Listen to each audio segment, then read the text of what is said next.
What's going on, YouTube? It's Drew Lefty NDV10, back again with absolutely gigantic mail day. All Hall of Famers, all T206 cards. Probably too much to fit into one video, but I'm going to do it anyways. Sorry, I was somewhat unprepared. I meant to take off these slabs and clean them, but here we are. So the first two cards I got from Doug. Just one of my very best collecting friends, and you know, I consider him just a friend in real life too. Even though we've never met, we will one day at a card show or something down the line. Just somebody I talk to, you know, every day, every other day, if not every day, just about cards and life. And truly appreciate that, Doug. You're awesome. So, anyways, I did a little trade and buy with him. Got these two cards.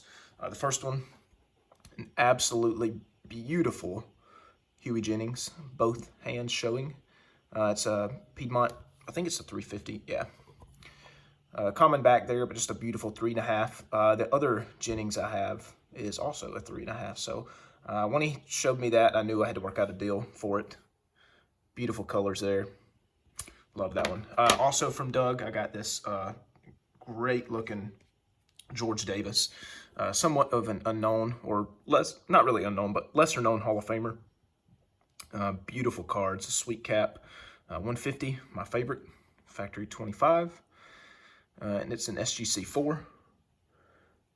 Beautiful card, love the sleeves. This one really underrated in terms of just eye appeal. I mean, looks like Uncle said Armageddon going on in the background there with the sky, but just really pop on those colors. So yeah, we'll put Mr. Jennings and Davis there. The rest of these cards I got from the same seller.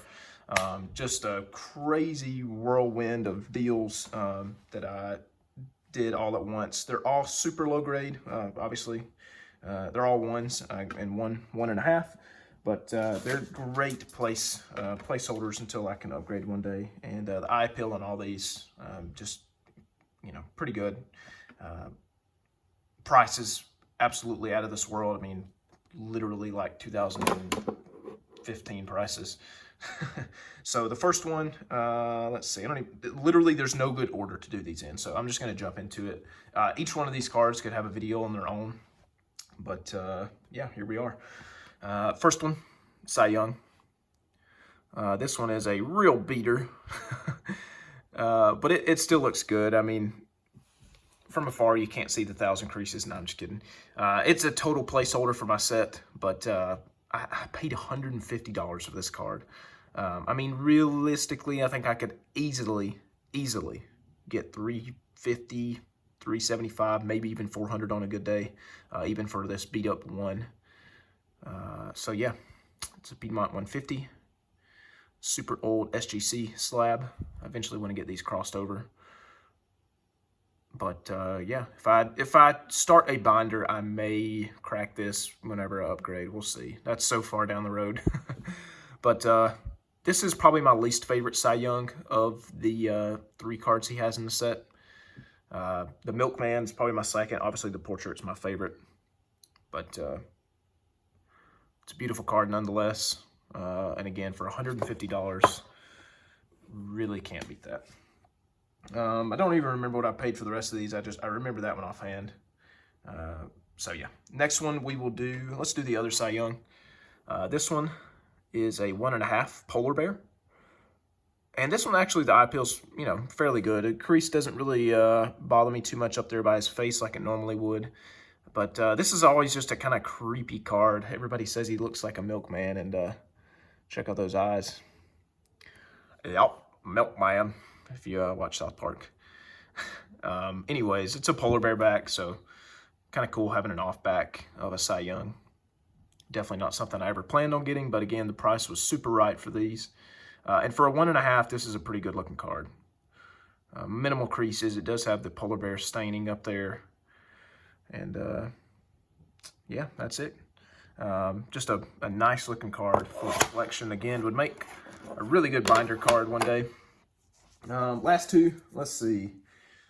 This one, Christy Mathewson, white cap. And this one is a 1 It's got some gunk all over the front. Looks like some sort of residue, maybe glue or something. I'm not real sure. The back was definitely in a scrapbook, hence the 1 grade. Otherwise, it could have probably squeezed out a 1.5 if everything else was fine, but I'll take it. Again, these aren't cards I normally would have purchased at all. Just, you know, the price was right. I had to get them. Christy Mathewson Whitecap. And the last one, this is a double for me, so, but I'm going to keep this one, believe it or not. Again, probably part of a scrapbook, I believe. Walter Johnson portrait, also a 1. But the eye appeal on this is much better than a 1, I think. It's got some really good color still. Obviously heavy creasing and some smudges going on. Got some ink there. I don't know. I've seen some purple ink on quite a few other cards, so you never know the stories these cards could tell if they could talk. It's a Piedmont 350 back, but it's a Walter Johnson portrait. And just super happy to have all these nailed down for now for the set. And thank you, Doug, for the trade again and purchase. And that's it, guys. What is that, 6 Hall of Famers in one video. It doesn't really get much better than that. Thanks for watching. See you in the next one.